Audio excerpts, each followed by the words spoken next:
mbalinza mu programu yaffe olunaku olwaleero mwenkyaliza muganda wange Mukasa Ssewandagi.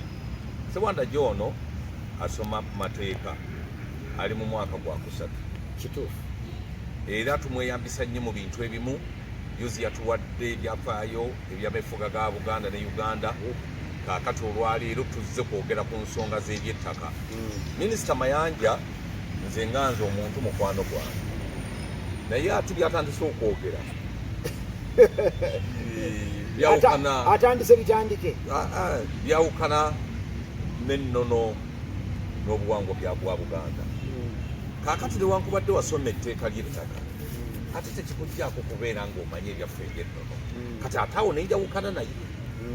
Buli omukwano guyinza okubeera eri naye bino ebikwatagana n'okutyoboola Obuganda ne Ssaabasajja Kabaka wa Buganda ate busibikiririzaamu. Ate awo nnyongedde okwagala kankone ku engalo zinasimala gazigabaagaba naye n'enzango zifuna nno olutalo. Sibikkiririzaamu. So tulina okuwa Ssaabasajja ekitiibwa. Kituufu. Ye Ssaabataka. Kituufu. Ekitegeeza babeera Ssaabataka yakulembera ettaka lya Buganda lye balitutudde. Alina okuweebwa enkizo. Ssaabasajja tayomba musajja wattu. Lwaki omulumba nga tayomba? Ekyo kyabulabe. Nina ebintu bye sikkiririzaamu. Omuntu atayomba, omuntu atalumba muntu, lwaki gwe omulumba? Olumba Ssewandagi yoyo yamanyirwa. Ssewandagi alumbibwe. Kuba ajja kwerwanako. Mutunke. Yajja ttunka. Omulumba ejja n'akuddira. N'omulumba. Kyova olaba juuza abantu baakusanyuka nogati Ssewandagi olaba wasiima nogati byamukulu tamale byaggwa oyo yafa ekyo tukitadde. Era twetonda bwe beetonda ekyo twakita. Oli mufuta kyasobola kwerwanako. Ssaabasajja teyeerwanako. Pulezidenti Museveni yeerwanako. Mwogera avaayo n'abalumba n'abafuma Swahili bikiki ebyo. Ssaabasajja Kabaka tayomba. Mukulu Mayanja lwaki olumba Ssaabasajja Kabaka? Ensonga ezo njagala okwo. Banyabo ne baseba abatulaba era abatuwuliriza mbalamusizza. Nsanyukiddeko abo bonna abafunye ebirungi mu bulungi ate era n'ensaasira n'abafunye ebizibu ebitali bya njawulo. Njagala kwebaza taata wange Joseph Mukwaya mu comment section yampadde emitwalo 10. Neyanzaniya zinyambe ku misomo gyange. Abantu be bati ombagala nnyo. Mukulu Joseph Mukwaya. Joseph Mukwaya. Koza bayendera mutima. Mukwaya wambogotse. Taata wange. Sebo webali nnyo webalire ddala. Fwe bwe mutuweera abantu nga bano essente tuwulire essanyu. Kyekimu waliwo n'omwami bamuyita David Sande. David Sande ali mu ggwanga lya America. Kyeyatukoze yatuyiyeemu ekigambo ky'otayinza na kufumiitiriza ne mukulu tugume. David Sande yabawadde mashini eno. Ate no mashini balala bagituwa. Naye mashini ya mulembe. Mwami kwezi. Njogererako n'ababa wa mashini eno. Nange banfulireyo akatono. Waliwo katekino akagenda ofuluma kana akabikkula emirundi esatu. Omwe ebiri esatu. Nga Samu Mukaku kakwata. Tekino gegenda kafulumya. Mumanyize ni musajja. Samu Mukaku gyakwata ebikula bbiri. Ebikula bbiri naye waliwo empya kati ejja ebikula 3 kati nze ng'omuyizi w'amateeka. Ogibikula bw'oti ebanga kitabo eriko n'akakalaamu owandiika. Ejja kati ngambire kubanga sente ziyabawadde ez'abaguze ekyo kyuma ekyo. Kalizi kagula. Tekino yo yawansi kino ekyammwe kyamulembe nnyo. Kale naye bantu batuwadde ssente nebaza abantu mwenna batuwagidde ate muna bazituwa buwi. Mwami kwezi munnange tusi. Kimanyi nti waliwo neyampadde omulimu ne ŋŋendayo nagenze ne ngulambula era ŋŋenda kukola omukyala nga ekyapa kye baaki. Ate yabadde wano ku kwezi midi. Era bw'onaagira. Era bw'enaagira anti Mayanja bwe mulaba tugenda kulima kankubuulire eyakusinza kulya ne gw'okutte. Gojja goba ebintu byo byonna nze ngene nkugireyo ekyapa wali. Kubanga nze wali nja kwangu okukijjayo ng'ogobye yenda. Nze sitwala musota mu nsawo yange. Ate kati onookijjawa? Wakiso. Kale olwogenda Wakiso naye. Kakati gye tutandikidde ogambye ntwayogera ku Bwakabaka bwa Buganda butalina independence nakinaki. Era abantu bangi baali balowooza nti bino ebintu twogera waliwo neyavaayo n'agamba nti Ssewandagi tamanyi byafaayo. Mukulu Dick Kasolo. Dick Kasolo ye munnamawulire wa Ssaabasajja Kabaka. Mumanyi bulungi. N'agamba yali ku Radio Simba. N'agamba nti abawadde message eyo tamanyi byafaayo. Duke of Kent yatuwa obuki. naye twagenze ne Duke of Kent akyaliyo kino kyabadde ngenda okugamba nti myaka 89 Duke of Kent akyali mulamu teke tafanga era ne ku Hansard za Bungereza nzirinako nsobola nazisevingira ndokati zikyalinga nzirina nazifunye zonna eziraga n'ebigambo Duke of Kent byayogera ng'ali ekkololo ng'atuwa obwetwaze obwa Uganda eyawamu teyakisiinyaako nti bannange bwe nvudde Emmengo ab'Emmengo mbawadde obwetwaze bwabwe era obwetwaze bwabwe bunaatambula bwe buti ne bwe buti era mwami Kasolo yabadde yangula yagambye nti anti Buganda obwetwaze bwe baagibuwa neefuuka federo nedokwegenderi bw'oba kuwa federal state baba tebakuwadde bwetwaze federal states zaali 5 kubanga yali Buganda Ankole Bunyoro Tooro ne territory of Busoga ezo zaali federal states emeka kati bw'aba agamba nti okutuwa federal state kyekiraga nti baatuwa obwetwaze aleeteyo ate ennaku endala Duke of Kent zeyagenda mu Bwakabaka buli obusigadde obuna nga nabo bawa federal state yaabwe. This was a courtesy visit. Manyi lwaki kwezi bino twagala obijjawo wabaddewo ekituli kinene nnyo wakati w'Abaganda abasomye n'Abaganda abawansi. Abaganda abasomye bwe tubatuma mu palamenti batuuka mu palamenti nga tubatumye ekirala nga baba batumye Lancaster nga babatumye buleeta bwetwaze bwa Buganda bwe baakomawo nga tebaleese bwetwaze bwa Buganda olw'okuba biri biba mu lwandiko nga bizungu bayiiyaayo ekirimbo kye balimba owa wansi nga bwe nakugamba nti Kabaka bamaze omussa ekitiibwa bamufudde monaka banya bamufudde gyafudde mu absolute monaka afuuse constitutional monaka ensi yaffe bagijja mu protectorate bagitadde mu kolone baateekawo kayimba olw'okudda kwa Kabaka erindagano lye waliwo neetambula era abazzukulu bagenda okuba Bishop Kiwanuka Erubiri wano ku Bulange nga aze kulaba nga gundi eyisaamu ekiteeso ky'endagaano eya Wankoko Kabaka alyoka akomewo kati Abaganda babulijjo tebaabibabuulira bazzukulu baali babikayanirako kati bwe bamanyi okumanya nti ebiri mu ndagaano eyo Kabaka nga tolina bona agamba Abaganda nti Kabaka ekitiibwa kye kikoze eki kisiddwa wansi ku lwa bulungi bwa Uganda Kabaka bamumatizza sekitiibwa nga Abaganda tolina bona babuulira bayimbawo kayimba teyalina buyinza ku mwana wa Daudi ne kayimba Obuganda bwonna teyalina buyinza ku mwana wa Daudi ne kayimba Obuganda bwonna biri byonna ne babibikka kati na wano abantu bagenda okulaba tuyingira mu meefuga bwe twatuma okutuletera independence tulinda omulangira ava e Bungereza fe Abaganda tuwa independence eyaki eyaffe ne bayiiyaawaako Duke of Kent bwajja nti atuwadde independence kati Abaganda ne bava mu kulwana kiri nti ne balowooza nti Buganda efunye obwetwaze obwaki obwayo kazi nga Buganda bagisibidde mu kubanga Buganda bakubanga yafuna obwetwaze obwayo kyekyali twandibadde n'amagye agaffe kyekyali twale kololo webali nnyo twandibadde n'ekibuga ekyaffe nabali kyekyali badde baleta wano webali nnyo twalibadde n'ensalo ezaffe nga bw'olaba Abaswazi nga tulina Swaziland bweri munda mu South Africa naye nga eyina ebyayo naffe bwe twandibadde ate ffe tetwalibadde munda mu Uganda kubanga enemmanga tulinayo ensalo yaffe esalagana na Tanzania era ne ku ludda luli tulina ensalo ne Kenya Buganda ekitegeeza nti twandibadde twetongodde Buganda esize talina nazo nsalo ye Rwanda ye Zaire ye Sudani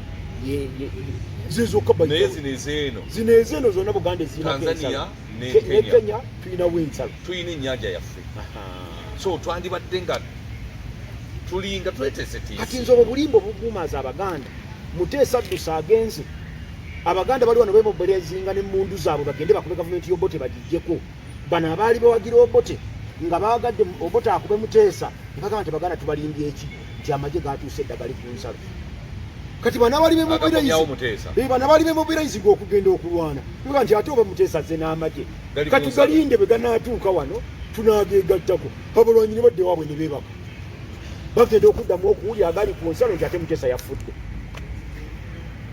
amaanyi ne gabagwa kati ekyo kyangu nnyo ekyo kirungi tukitereezeza ojogedde ku Sam Mayanja ekimu ku bisinga okunakuwaza namwe bwe muba mwogera abantu basinga obungi balowooza nti Sam Mayanja dokita ayina gye bayita LL PhD degree mu mateeka nedda. Sam Mayanja wadde omulya yeeyita dokita, fe abayivu eno mu buyivu bwaffe ekyo ekitiibwa ky'obwa dokita kyalina tali supposed kukiteeka ku kiwandiiko kyekyo. Talina PhD yonna. PhD gy'ayina bagiyita honorary doctorate nga yakubuulira ku street preaching.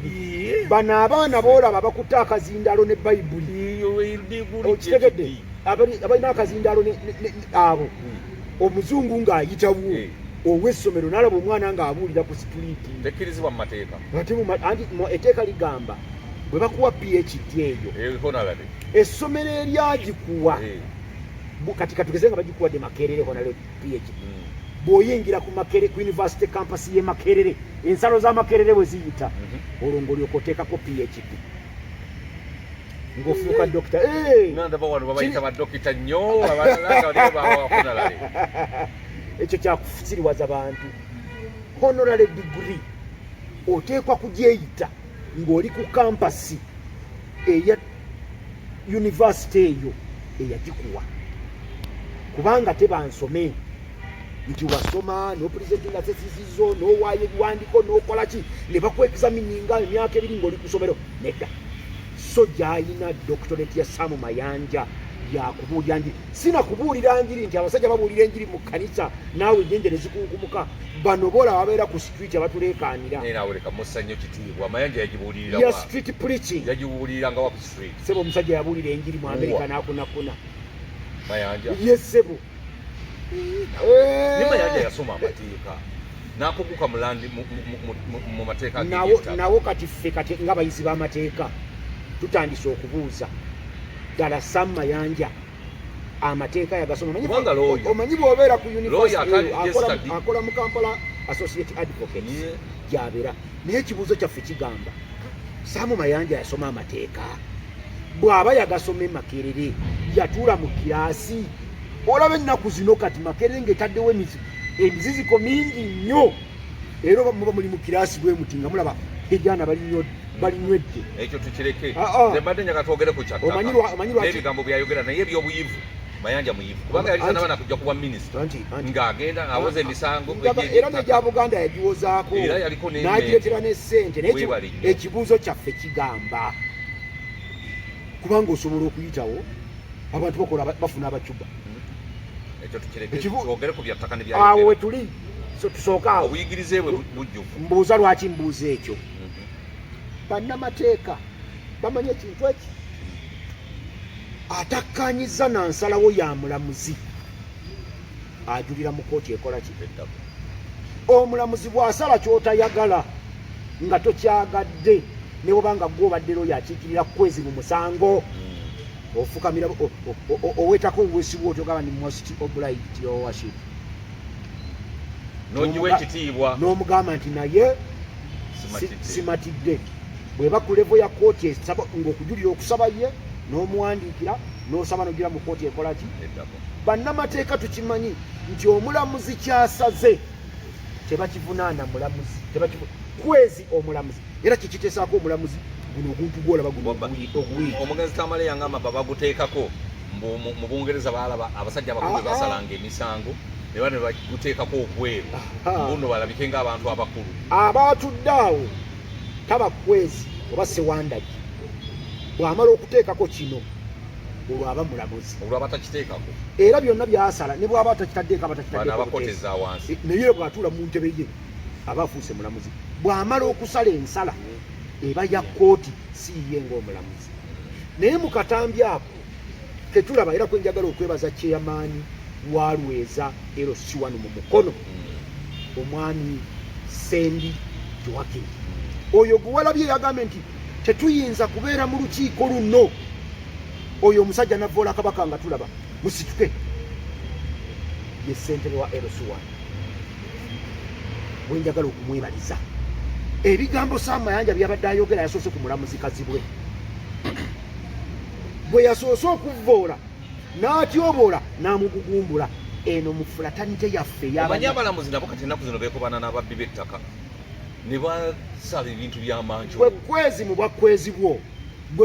bwakwezi bwo beera eyo omulamuzi vuma nga bw'oyagala Ssentamu Ssewandagi kati wano wendi wadde kamala emyaka 3 mu law school 3 omulamuzi ne bwasala ekikyamu sikyakkirizibwa kumuvoola sikyakkirizibwa bw'omuvoola obaaki ffe ba lawyers tuli ba ofiisa ba kooti era tuli kitundu ku kooti tuyamba kooti okutawulula enkaayana wakati w'abantu basobola okuba abantu n'abantu basobola okuba abantu naye ati waliwo abasala ebikyamu n'okirabira ddala nga kifu akisaze si kazibwe akisaze ofiisa wa kooti nga nange aba alidde enguzi ne agiri abaani abakazi bo ofiisa wa bw'aba alidde enguzi nga yalidde enguzi ogwo musango he who alleges must prove oleeta bujulizi n'otwala obujulizi mu kooti era abalamuzi bayirawo abalamuzi bangi abagobeddwa mu bulamuzi olw'okubba n'okulya enguzi naye ng'abo ababateekako bwe kasita ozuula obujulizi ku mulamuzi eri Judicial Service Commission gyeri era emisango tugisomako mingi nnyo saagala kumenya mannya g'abalamuzi abo kubanga emisango gyabasinga abamu bagisinga bakola ebibonerezo bwomenya omusango bwe gukusinga n'okola ekibonerezo kyo oba owejjeeredde biba biwedde naye tetuddamu kulangira tuwoza tusobola okukola ku musango gwo reference era omusango gwange mugukolako reference nga temugamba nti Ssentamu yakola bwati ne bwati wabula mugamba nti mu musango gwe baali bavunaana Ssentamu omulamuzi gundi yayogera bwati ne bwati omupya nga gusala omuki omukadde nga gusala omuki omupya naye temugamba nti musango ogwo Ssentamu mweyaliire ensimbi nga bazimuwadde ng'ali mu dipi buloko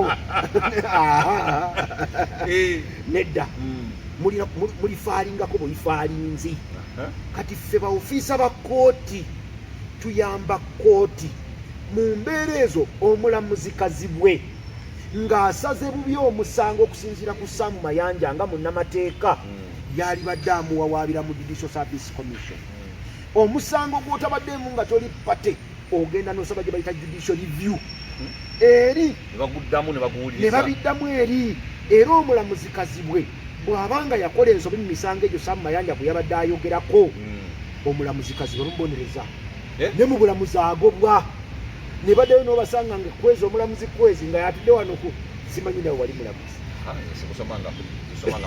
mbadde kubanga engeri gy'ombuuzaamu engeri gy'ombuuzaamu ebibuuzo erabikanga yali mulamuzi kwezi ne bakugoba omanyi nasoma gundi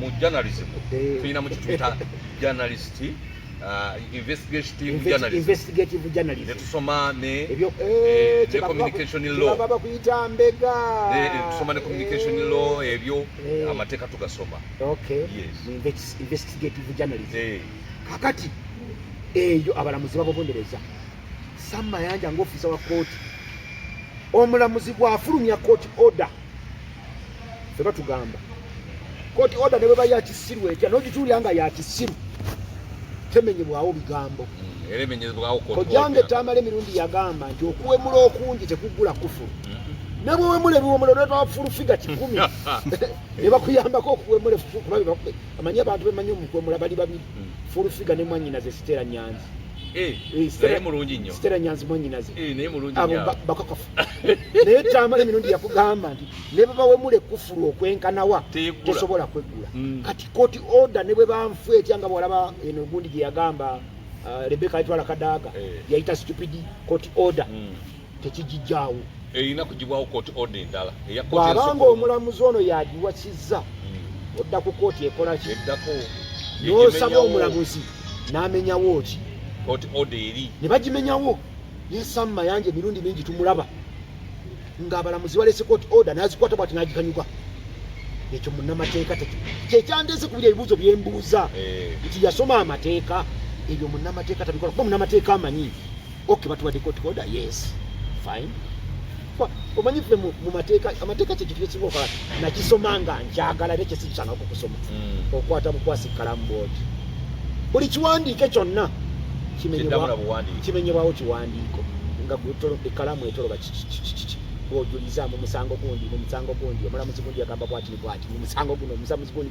yagamba bwati ekiwandiko n'okiteeka maaso g'omulamuzi naye nakimulako ddala bwati nakija ddala yes musajja yes olabona muzibe yes argument yo yabadde entuufu yes mulamuzi oli kazibwe yakoze ensobi yes baddamu kati ensalawo y'omulamuzi kazibwe ne bagimenyawo n'ofuna gy'okola n'ofuna gy'oyagala koti oda yakazibwe ne bagimenyawo n'okola ky'oyagala naye omulaba ne mu meeting ng'ayimiridde gwe komisiona nkulagidde ekyo ekyapa kisazeemu ekyo ekyapa nkisazizaamu nga nsinziira mu buyinza obwampe bwa pulezidenti Moses ndetera constitution yange eri muli obumpe bwa pulezidenti mu nnyinga y'ekyenda-mu-8 kisazeemu commissioner land registration ava mu tteeka bayita registration of titles act bwe bagenda okukola the land act eya 2008 ne bamufuula commissioner land registration naye mu land act eya 2008 sigirina wano commissioner land registration talagirwa muntu yenna yadde obuyinza bwonna waggulu wansi w'enjuba ate byapa babisazaamu batya bulijjo wuliriza kubanga babisazaamu commissioner land registration talagirwa muntu yenna yadde obuyinza bwonna wansi waki kati ababisazaamu bakola batya obuyinza bwakozesa bumuweebwa nga ye kwezi bw'omala okuzuula nti Ssewandagi ayina bamuwandiika ku kyapa waliwo ensonga emu yokka commissioner land registration yatasazaamu kyapa nga kyali fraud kasaba obukulu ppya obuyinza commissioner land registration tabukola ki tabulina naye nga kuliko era mu kifo ky'okuwandiika sentamu bawandiika sentuumu mu kifo ky'okuteekako kwezi bateekako sentamu ekyapa kyali kya eka 5 ne bakifuula kya 8 ono Ssewandagi yafuna ekyapa kyoli nga transfer forms eziriko sinfu commissioner land registration gwe Ssewandagi eyemulugunya nannyini kyapa gw'opetitioninga commissioner land registration mu buwandiike Mayanja wadde minisita wadde munnamateeka ekyo yali badde akikolanga muntu n'owandiika n'owa ensonga zo kati commissioner land registration ateekawo gye bayita public hearing n'ayita oludda luli n'oluvunaana n'atuula wali mu ntebe nga commissioner land registration nga tewali amulagidde bino byowulya Mayanja agamba nti nkulagidde sazaamu tebamulagira commissioner land registration asinziira ku bujulizi obuli mu maaso ge n'asazaamu ekiki naye kati babisazaamu nnyo ekyapa kyegindi babisazaamu alagirwa bino byowulya Mayanja agamba nti commissioner mulagidde asazeemu ekiki ekyapa ne mwami Kazibwe yaliko wano nga balagidde basazeemu ekyapa kye n'alayira talagirwa kati ono agamba nti obuyinza bwakozesa pulezidenti yabumwa yeno minisita namuto minisita omukulu n'abakooba tolimuwulirako ng'ayogera ono by'ayogera naye ono ye bubeezi wooli lwaki ono alina amaanyi mangi ekyo tujja kutuukayo ngenda kubuulira katusooke wano njja kubuulira ennyinga eno ya 9 gy'ayogerako ya ssemateeka yogera ku pulezidenti eri mu chapter y'omusanvu gye bayita the executive mu ssemateeka egamba the president there shall be a president of Uganda who shall be the head of state, head of government, and the commander-in-chief of the Uganda People's Defense Forces and the fountain of honor. Yajja okubanga ye head of state yakulembera eggwanga ekitegedde nga yakulira gavumenti abantu beerabira waliwo state ne gavumenti bibiri byanjawulo yakulembera gavumenti ye commander-in-chief ye muduumizi w'amagye ow'okuntikko kati akatundu akokubiri kati mukagamba the president shall take a precedent over all persons in Uganda and in descending order nga tuva waggulu nga tukka wansi mu kukakanya ebitiibwa anaddirirwanga vice president, the vice president, the speaker and the chief justice shall take a precedence over all other persons in Uganda. Nti ono yajja okubanga yasukkulumye nga yasinga abantu bonna yeye ensulo y'ebitiibwa tumaze okugamba fountain of honor kubanga asobola okugamba nti gwe minisita abakuwadde ekitiibwa asobola okugamba nti gwe RDC abakuwadde asobola okugamba nti gwe kino mulamuzi kati okuva ku ye tuzaako vice president ne tudda ku speaker ne tugenda ku chief justice ne tukka wansi kakati awo wagamba before while holding office the president shall not be liable to proceedings in any court. Kati akatundu kano katira okwogerako akekyenda mu munaana ako wagamba nti obuyinza abujja ku president tebuyiwo. President uliriza kankwenyinga ekyenda mu omwenda egamba bwe the executive authority obuyinza bwonna of Uganda ensi eno Uganda is vested buli buteereddwa in the president mu president. Obuyinza obw'ensi eno Uganda buteereddwa mu president naye and shall olw'obulira akagambo shall mu mateeka kitegeeza nti tuteeka kiteekwa buteekwa shall be exercised bunaakozesebwanga in accordance with this constitution and the laws of Uganda. Wadde obuyinza bwonna bunaakozesebwanga nga businziira okusinziira ku ssemateeka ono n'amateeka g'eggwanga. Kati etteeka lya Uganda ligambye nti obuyinza obw'okusazaamu ekyapa bulina abantu bameka? Bulina commissioner and registration ne high court in case of fraud. Otegedde? Kati minisita tayinza kusinziira awo mu kawaayiro kali akagambye nti obuyinza bwonna bulina president nti ze president yabumpa n'olwekyo ndagira commissioner and registration. Akatundu akekyenda mu omwenda akatundu akasooka kagambye nti bwe bunaabanga bukozesebwa buno bulina president businziira mu tteeka. Etteeka ligambye nti commissioner and registration bw'aba asazaamu ekyapa tewali wamulagira. Kati awo wantuuse okubuuza ddala Sam Mayanja nze ndi muyizi w'amateeka ndi mwaka gwa kusatu bino bwe mba mbimanyi advocate omulamba aludde mu mateeka bino akola byaki kyekiri kyenkutuusaako ekigamba kyogambye nti gano amaanyi obuyinza bwakozesa abujjawa. Omanyi waliwo omuntu omu yaŋŋamba mbu President Museveni bwe yali tannabakukkaanya na Buganda yafuna omuganda gwe baayita omugezi Tamale Mirungi n'amutwala mu State House n'amukozesa okulaba nga akkakkanya Buganda. Bwe yamala okukkanya ne Ssaabasajja Kabaka n'asuula omugenzi Tamale Mirungi. Olowooza president sikyakolera ddala ne ku Mayanja Minista? Kakati ate otandikidde nakumpi. Dr. Apollo Minton Obote bwe yali ayagala okukakkanya Obuganda yakozesa QC Godfrey Lukongwa n'Ayisa yawandiika ssemateeka owankaaga mu musanvu. Idi Amin Dada bwe yali ayagala okukakkanya Obuganda ku ttaka n'Obote embiranye esinga obungi eva ku ttaka era ne Museveni embiranye ekina eri ku ttaka. Idi Amin Dada ku ttaka bwe yali ayagala okukakkanya obuyinza Obuganda yakozesa omuntu omu bamuyita Godfrey Lule. Naye Godfrey Lule tumwebaza nti ate ye teyakola Idi Amin yali amukozesa n'awandiika land reform degree eya 75. Professor Lukongo gundi Professor Lule Godfrey Lule si Yusuf Lule Godfrey Lule Godfrey Lule munnamateeka wa Godfrey Lule Sebalule and Company Advocates so yaliko ne Attorney General wa Buganda Emengo. Kati ye Godfrey Lule okwawukana ku bali yakozesa amagezi mangi nnyo ng'awandiika land reform degree eya 75. Yensonga lwaki Amin yayagala ebyapa bisazibwemu ettaka lifuuke lya gavumenti. Naye bw'osoma land reform degree eya 75 ebyapa wadde yaliwo eri business transactions ku ttaka zaali zigenda mu maaso ng'era ebyapa babitundanga n'okubigula babigula. Naye nga Yamini bwe yagisoma bw'ati ku face of it yamanya nti ettaka likoze eki liweddewo. Museveni si gwasoose okozesa ono nga tanakozesa Tamale mirundi yasooka Besweri Mulondo oligwe olya nkugamba nga petujjako federo n'akozesa Tamale mirundi bwe kyaggwa n'asuula.